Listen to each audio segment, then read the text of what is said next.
Well, hello there. It's Paul Fitzgerald here, and thanks for giving me the privilege to have a chat with you for a short while during your busy day. And I must say I'm impressed to see the number of people here today. Thank you, I really do appreciate it. So most likely you're here because you saw an ad that possibly made you sit up and think, well, that can't happen to me, that happens to other people. I've got an IT guy who looks after all this stuff.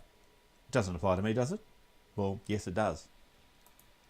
Just to recap, it was a tale of two doctors, Dr. Bill and Dr. Harry, who both lived in the same town. Both went to med school together and opened practices in the same town. They were both married and had two beautiful children each. They both drove a nice car, had a successful practice and a good income. Life was good. One day though, something happened that changed Dr. Bill's life forever. Dr. Bill was the victim of a cyber attack. He arrived at his practice one morning after being away at a conference over the weekend to find a message on the computer telling him to pay $3,000 in bitcoins so he could get his data back. Now Dr. Bill didn't know what to do, so he called his IT guy, who said, "No worries, I'll load up the backup and you'll be back in business in no time." Now unfortunately, the IT guy hadn't checked that the backup actually worked, so all the patient information was lost. What happened next was that Dr. Bill had to report a data breach to the Privacy Commission and to AHPRA and to the ADHA. He also then had to notify all of his patients that they had possibly or probably been breached. Now half of these patients left the practice because they no longer felt Dr. Bill could be trusted with their personal information.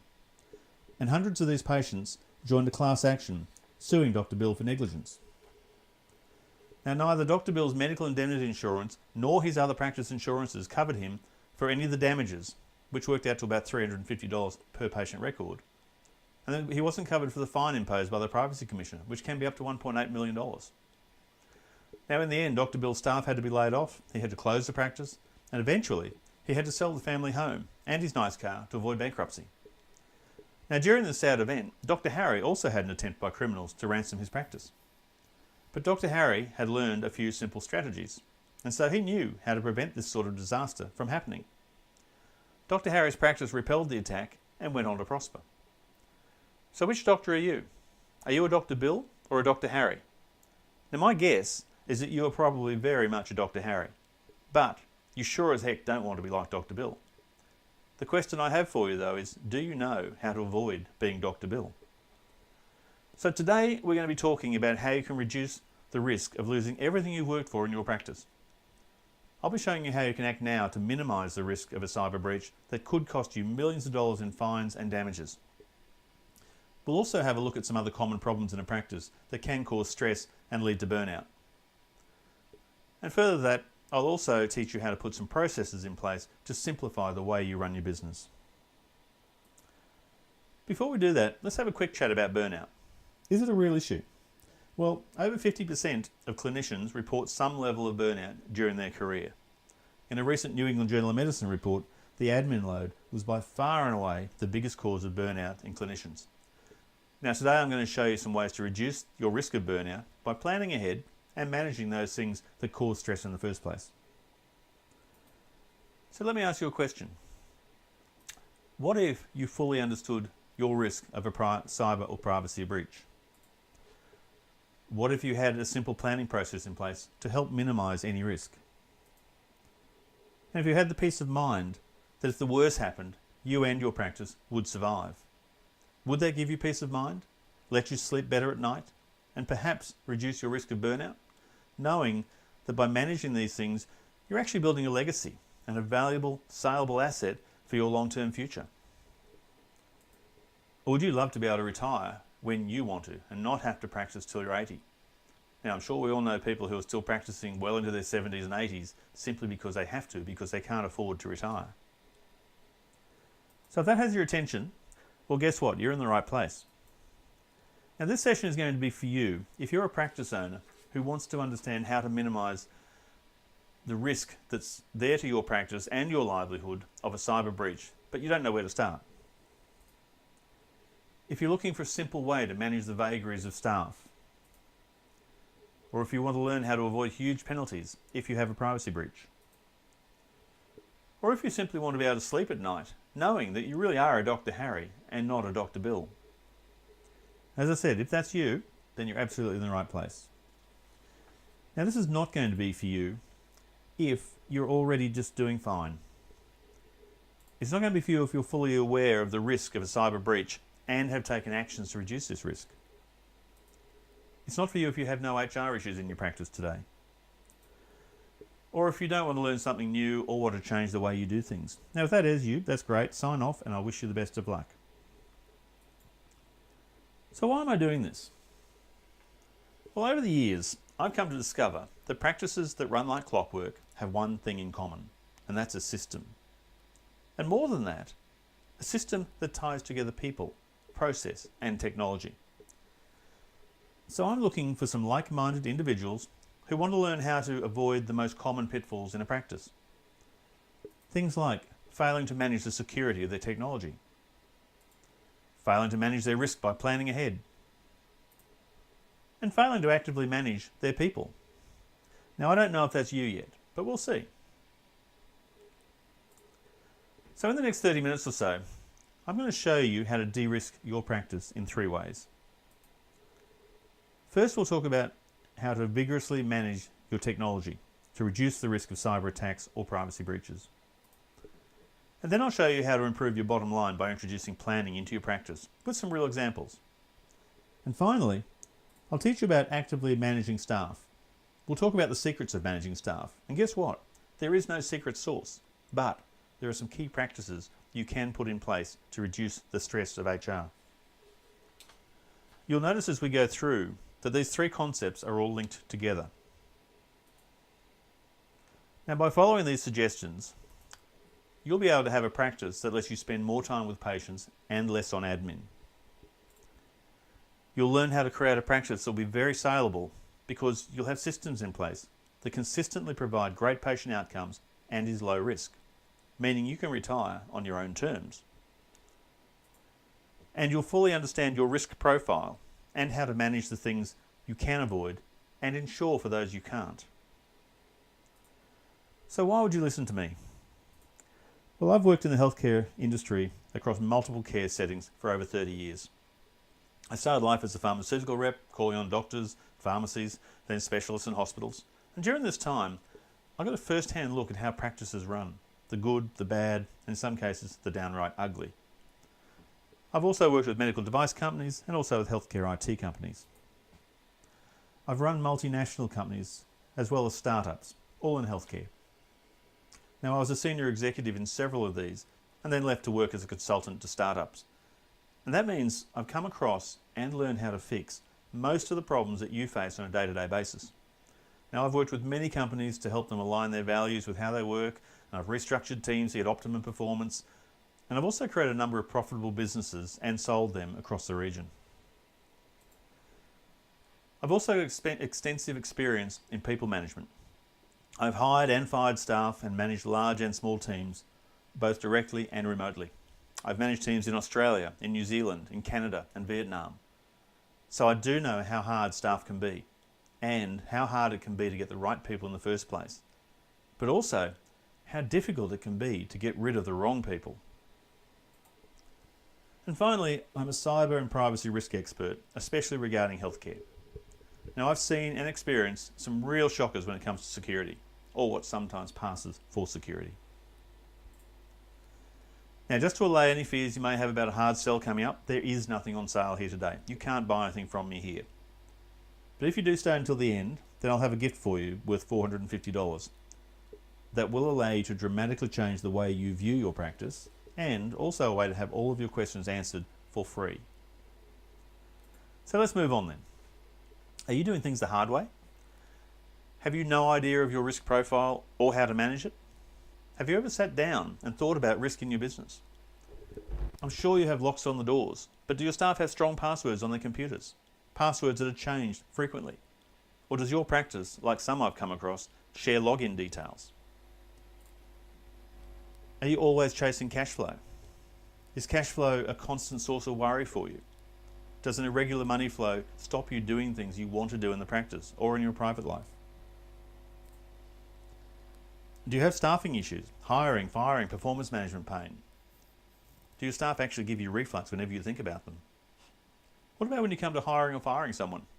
Do you have a formula to do this? Are you at risk of a harassment claim or a bullying claim within the practice? Would you actually know if this is going on? Is there zero or little marketing or patient engagement happening in the practice? Do your patients just turn up and sit for long periods of time in your waiting room? Are they greeted with a smile and a positive vibe when they walk in? Are they engaged? Are they educated? Can they access information relevant to them online via your practice website or a portal? How about the simple act of making an appointment?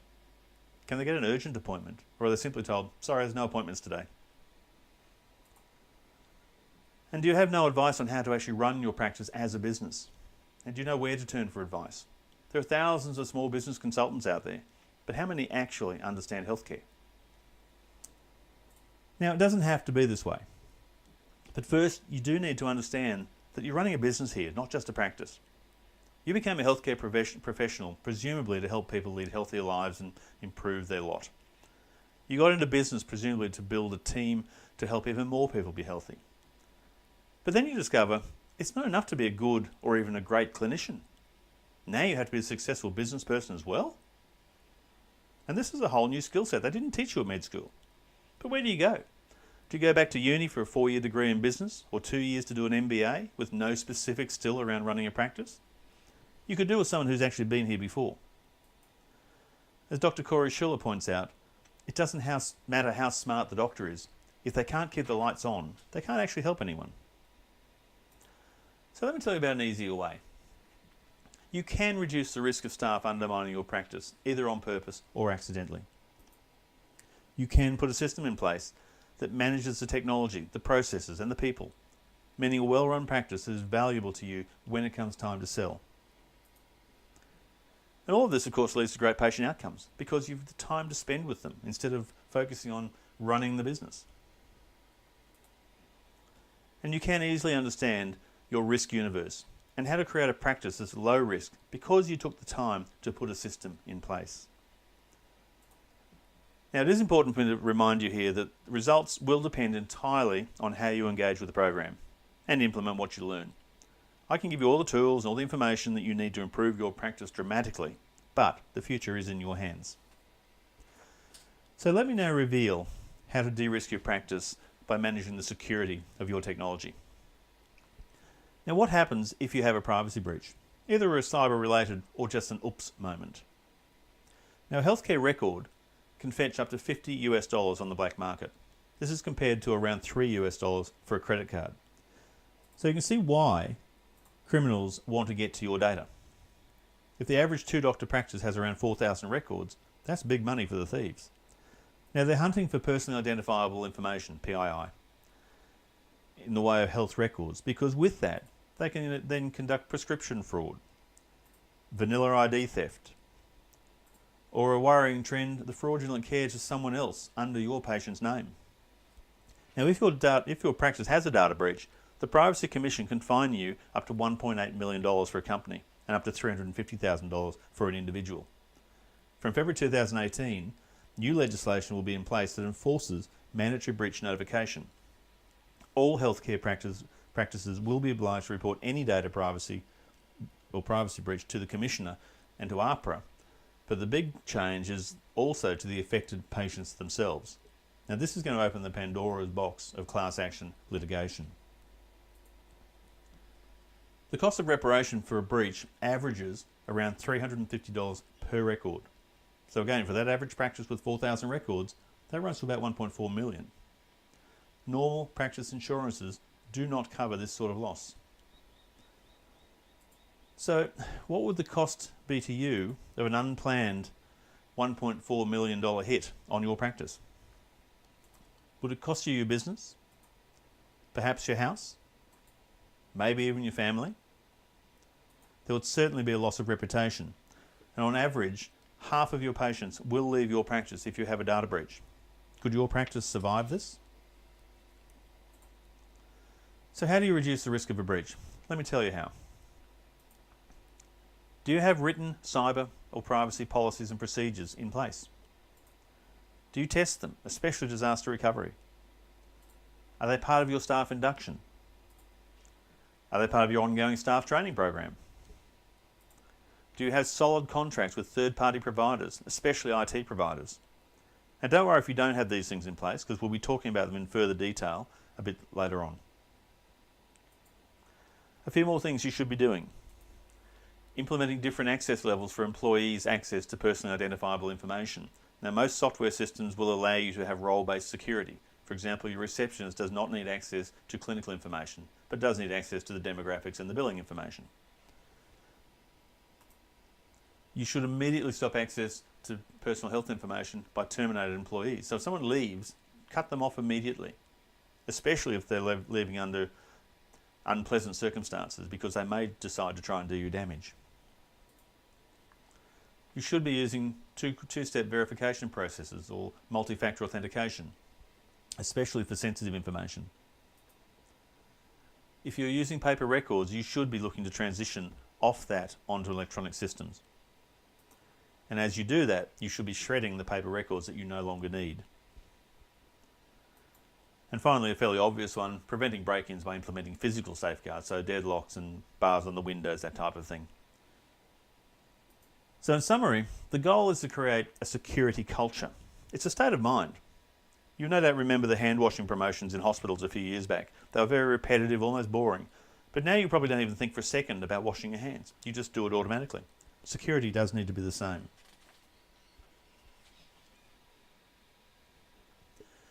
So, how do we move on? Let me show you how. First thing is to run a complete risk assessment of the practice. Now, many practices run a variety of technology, from faxes to kiosks to web portals. To make sure you're compliant, you should run a risk assessment on all the current systems to highlight areas where compliance may not be enforced, and to expose any areas where changes are needed. Always ensure that the latest version of software is being used, especially including any security patches from the vendor. Now, this risk assessment should be looking at your policies and procedures that are in place to manage access to personally identifiable information as well. Now, I know this sounds big and scary and expensive, but it doesn't have to be. Prepare for disaster before it occurs. All data handled by a practice should be safe from both loss and corruption. One of the main ways of ensuring the data is not lost in the case of a mishap is the backing up of data daily. Data should be backed up in an off-site location to ensure that in case of incidents such as a natural or a man-made disaster, the data backup is not destroyed as well. Now, your practice manager's handbag is not an appropriate place for that to stay overnight. Antivirus programs should also be installed on all computers, including mobile devices, to ensure that data is not corrupted or destroyed by computer viruses or held to ransom by cyber criminals. You should implement an ongoing employee training program. Now, any system is obviously only as strong as the weakest link. And in some cases, poorly trained employees or even temp staff are the entry point for hackers into healthcare practices. It's also these staff who are much more likely to have that oops moment and accidentally release confidential information. A practice may have excellent processes and systems in place, but if the employees aren't using their passwords to securely access records, then the system is actually useless, and anyone can then gain access to these records. Practices should continually train their staff on how to follow the right security protocols to ensure data integrity and security. As I said earlier, it needs to become a culture in the business. Purchase equipment with security, compliance and compatibility in mind.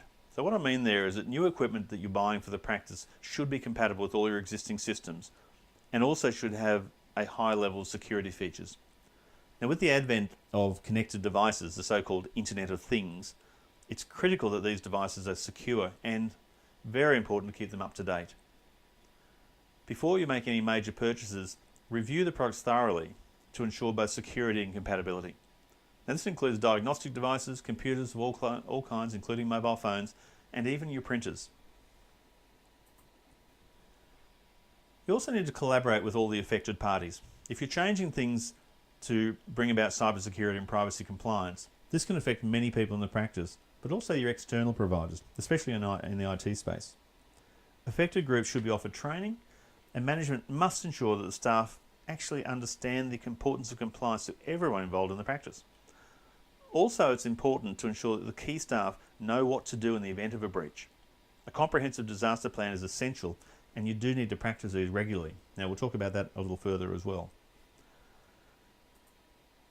So the next thing is to talk to you about how to de-risk your practice from a planning and preparation point of view.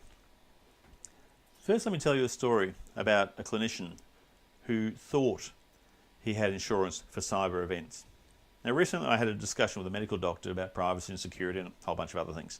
For this exercise, let's call him Bob. Now, Bob told me that he thought his insurance cover from his medical defence organisation, the MDO, covered him for cyber liability. I said, fine, but suggested perhaps it might be worth checking the fine print.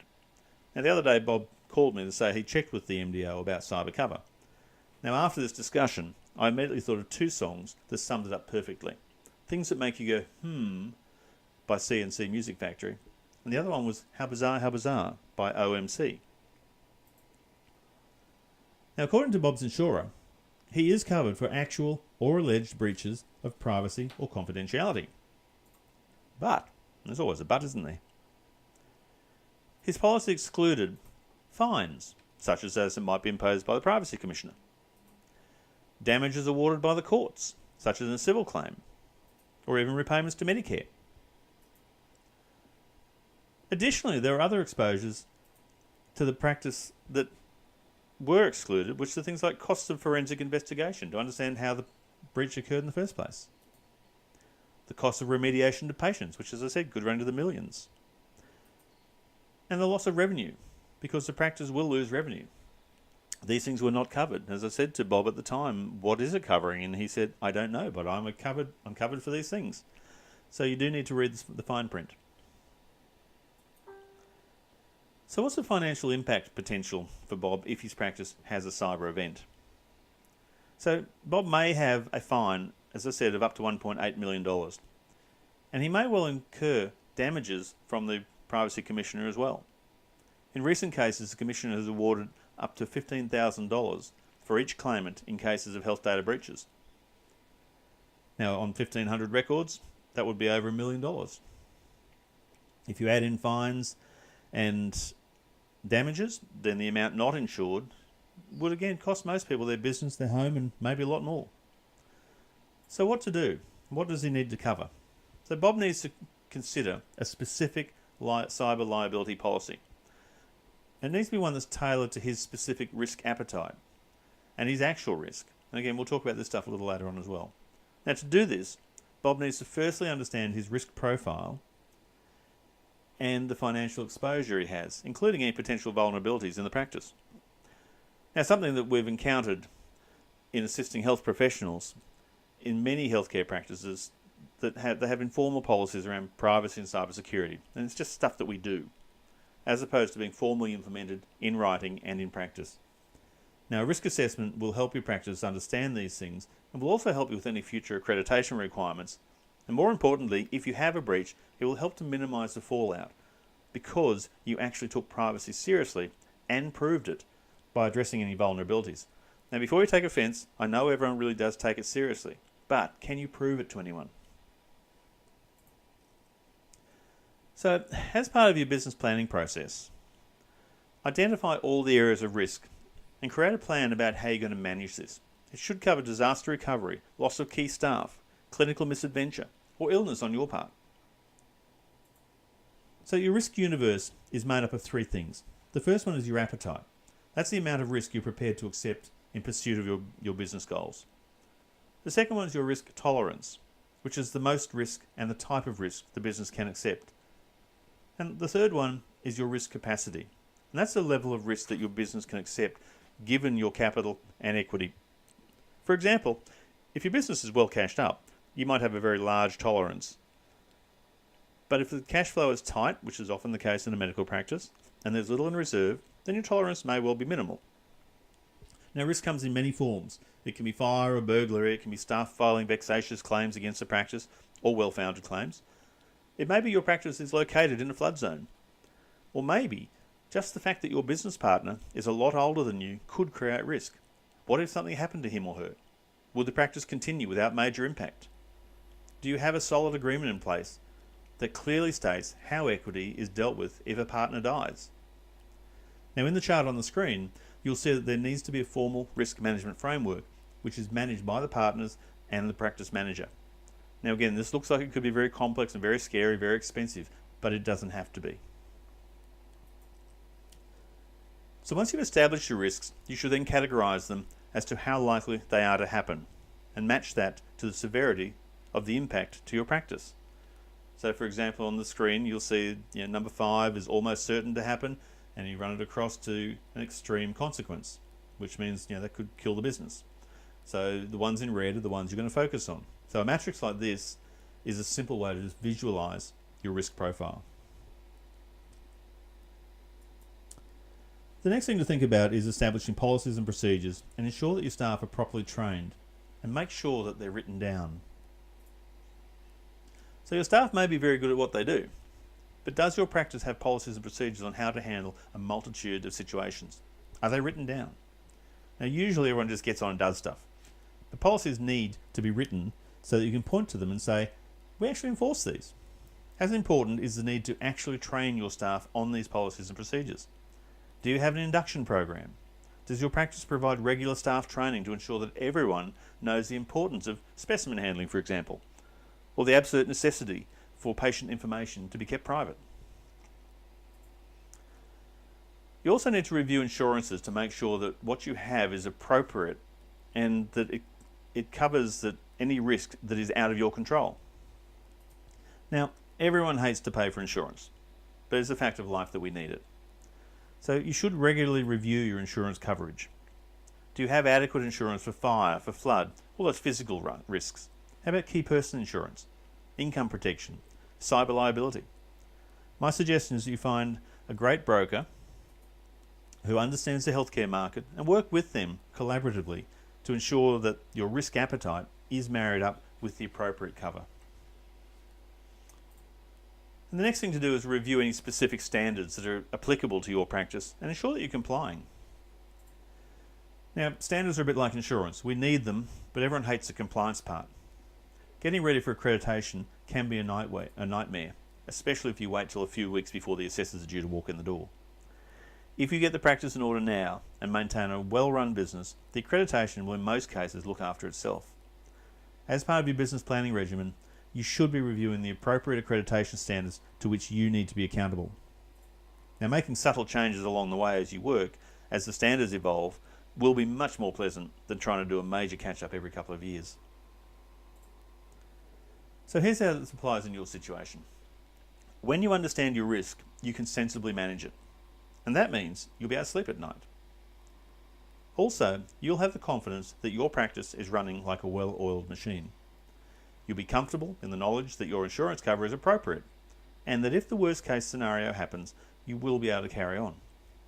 The first step, do you have a business plan? If not, then how do you know where you're going? How will you know when you get there? As someone famous once said, fail to plan, plan to fail. So as I said, you do need to have a business plan. Yes, there's some time to put it together, but it doesn't have to be war and peace. A couple of pages to clearly articulate where you want your business to go. How you'll manage challenges, such as risk, is all you need. It doesn't have to be a long, drawn-out process, nor expensive. There are hundreds of coaches out there who can guide you through the process, or Google has thousands of free templates. Either way, you do need a plan. So in this plan, we need to identify the risks that face your business. There's physical risk, the fire, flood, cyclones, that type of thing. There's a people risk, staff, intruders. Did you know that over half of privacy breaches are actually caused by staff, either maliciously or accidentally? There's patient harm. The more busy you are, the more stressed and worried about running things, the less time you have to spend with your patients. Rush consultations will lead to less care, lead to a high probability of harm. And then there's technology. A server failure, long-term power outages. What happens if that server that lives under the bench in the staff kitchen gets someone's lunch spilt all over it? Remember that building a successful business is a marathon, not a sprint. Okay, so once you've identified the risks in the business, we can then proactively manage them. The first step is to decide your risk appetite and your tolerance. Now, if you have a couple of $1 million sitting in the bank, well, first, you probably don't actually need to be here. But if you did, you may well say, okay, I can self-insure for some of this stuff. It's more likely you don't have that sort of disposable cash. So you will need to decide, either individually or with your partners in the business, just how much risk is okay. Now that's a decision that only you can come to, but you do need to consider it. So where possible, eliminate the risks. Perhaps it's as simple as deciding that disaster recovery looks more like having a practice management solution that is hosted in the cloud. So backups and accessibility is more or less guaranteed, as opposed to that server in the lunchroom that could wear someone's cup of soup. Now that means that a possible major risk is no longer a worry, and you can move on to the next one. Eliminate things that produce undue risk. Now some things are not able to be eliminated, obviously, but some can. If your location is flood prone, is it an option to relocate? Now a flood would be devastating in terms of the cost to replace equipment, fittings and even structures, but perhaps you can accept the risk of a 1 in 100 year flood. Make sure you've got strong contracts with all of your external contractors as well as any internal staff on contract. You get the picture. The next thing is to insure for any uncontrollable risk. So when you've decided what you can and must live with, you need to then insure for that risk. As I said before, a good broker can help you through this process, and use one who does understand healthcare. Now all of these things will come together to help you come up with a disaster recovery plan. And you do need one of these. It's no good turning up the morning after your server crashed or the building burnt down and wondering what do we do now. Building a contingency plan is critical. Now again, this may sound daunting, but it doesn't have to be. So finally, as promised, how to de-risk your practice. Let's talk about people, the secrets of managing staff. Before I teach you how to do this, let me tell you about a practice that allowed bullying to fester. This practice was a specialist medical practice where the doctors allowed the practice manager to run the business almost without restraint. She hired, fired, did the banking, all those things that practice managers tend to do. What they didn't realise, and I suspect today they still don't, is that this practice manager was a bully.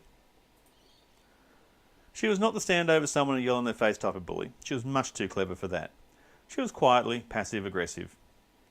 She quietly worked on individual staff members to create divisions with other staff members. She would say hello to certain people when they arrived and not to others. She would purposely change rosters or patient bookings without telling the clinicians involved. She was rude to patients. She spent much of the day dealing with her personal issues involving her family. After getting several clinical staff to leave of their own accord, she would then set her sights on the next victim. So when a key clinical contractor complained about her to the principals, they asked this clinician to document the bullying. Now that's pretty hard to do. How do you document that X didn't say hello this morning, but did to everyone else? On paper, that looks fairly petty, but it is still bullying. So when this clinician complained again, the principals brought in a human relations expert from the AMA to lecture everyone in the practice about how bad bullying is and not to do it. Now nothing happened for a week or two, then the bullying kicked back in with a vengeance, because the practice manager knew exactly who had dobbed her into the principals. They went on their merry way, however, thinking everything was hunky-dory and that all the problems were fixed, until late one Thursday afternoon, the clinician in question simply walked into one of the principal's office and resigned on the spot. Patients had to be cancelled the next day, life was in upheaval, and I think that to this day, they still have no idea what happened. They were very lucky that they avoided legal action against their inaction. So there is a simple way to do this, and here's how. Ensure that when you hire, you have a set of criteria to which you manage the interview process. Get help if you need it, for example, using a recruiter. You need to have clear and precise position and role descriptions which define the role and the expectations of you and the practice. Be very clear on what is and is not allowed. For example, use of personal phones during work hours, use of the practice internet to access Facebook and things like that. Be very clear and ensure that when you hire someone, they know this. If you don't know how to do this, use a recruiter, as I said. Also, your professional body that represents your practice will also have templates for interviewing and for role descriptions. Using a simple template like the one on the screen now will formalise the process, but also makes it easier to compare candidates, which will make your hiring much more objective. Set up induction and training programs. When you start someone, make sure that you're there on their first day to welcome them and show them around the practice. You need to induct the person on fire procedures, accessing information on the network, and other policies and procedures. This could be an hour or a week. That depends on how thorough you plan to be. It doesn't have to be you that does this. It could be the practice manager. At a minimum, you need to be able to sign off and have them sign off that they've been shown the fire procedures and other policies and procedures. If you don't do this, it could come back to bite you. Imagine, heaven forbid, you have a fire in the practice and that new person who started last week didn't know what to do and was injured or worse. Liability would be swift and costly. Your staff should have regular training provided to keep them up to date. Now, this might be a mixture of online or face-to-face, or at least some required reading that provided them with updates or revision of the practice policies and procedures. Remember, we said these do need to be written down. Using an induction checklist like the one on the screen now will give you the ability to ensure that all your staff are properly trained when they start. You can always also get them to sign off that this did happen. It's just another way to reduce risk by having a hard record that training was provided. Now, if you'd like a copy of these forms, wait until the end and I will show you how to get a free copy.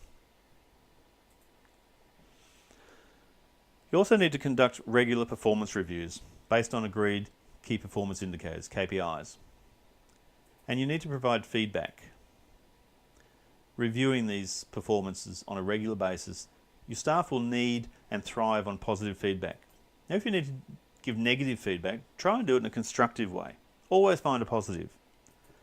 I've always found the sandwich method works really well. Praise, followed by the criticism, followed by praise. You've done a great job, but we don't like what you're doing here, but you're doing a great job.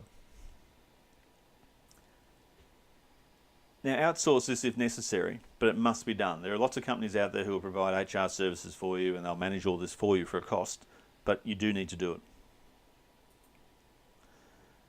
So how does this apply to your practice?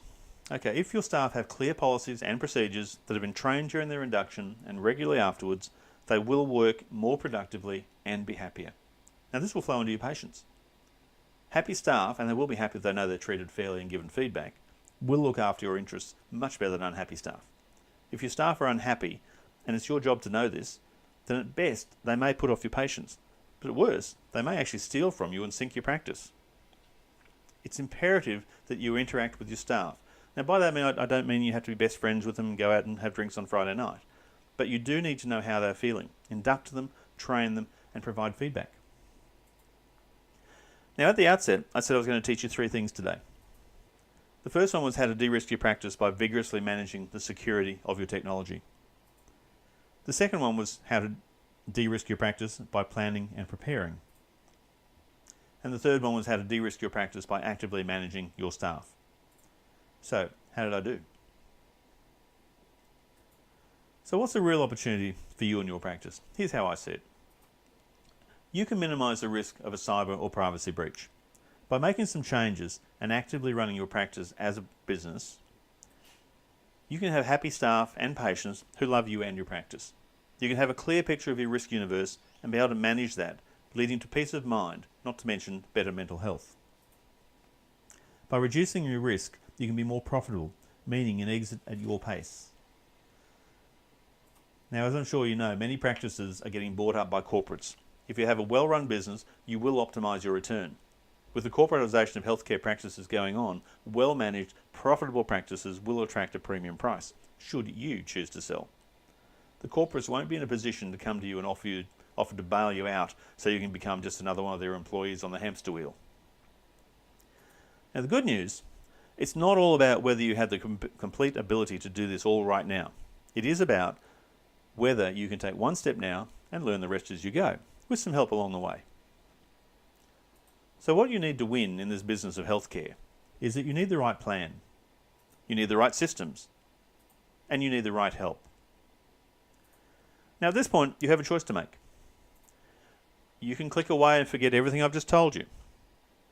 But that also means nothing changes, and you may become a Dr. Bill. But if you really want things to be different and to change how you view your practice, then here is how I can help. Now, at the beginning I told you there was to be a gift worth $450, and yes, we're just about at the end. The big difference between Dr. Bill and Dr. Harry is that Harry actively took a decision to make sure he understood his risk.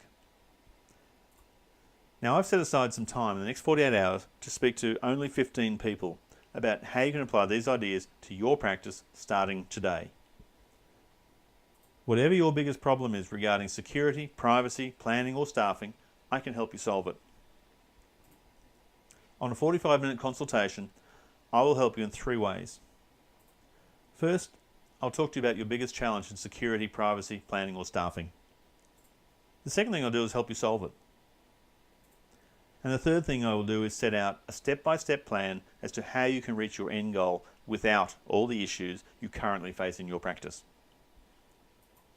Now, just a reminder about who this is for. It's for practice owners who want to understand how to minimise the risk to the practice and the livelihood of yourself of a cyber breach, but don't know where to start. If you're looking for a simple way to manage the vagaries of staff. If you want to learn how to avoid huge penalties if you have a privacy breach. Or if you simply want to be able to sleep at night knowing that you really are a Dr. Harry and not a Dr. Bill. So if you can say yes to all of this, then I'm happy to help you for free during a 45-minute strategy consultation. So why do I do this? Well, if we make a connection and you're absolutely positive that I can help you achieve your goals, then you may want to apply to work with me. If it's a win-win for both of us, fantastic. If it's not, that's no issue at all either. We'll part company as friends. Now, as I said, we have a 48-hour window available only for 15 people. So if you click the button you see below, you'll be taken to my online calendar where you can make a time that suits you for me to give you a call and discuss these things. It'll be a 45-minute consultation, and again, I'll help you in 3 ways. I'll talk to you about your biggest challenge in security, privacy, planning or staffing. I'll help you solve that problem. And I'll also set out a step-by-step plan how you can reach your end goal without all the issues you currently face in the practice. So click on the button now, decide to make a positive change, and I look forward to chatting with you soon. Now, if you'd like those forms I showed you earlier for the hiring and induction, simply send an email to the email address on the screen, mention forms in the subject line, and I'll get them to you as soon as possible. Once again, I really appreciate your time, and I look forward to chatting with you soon.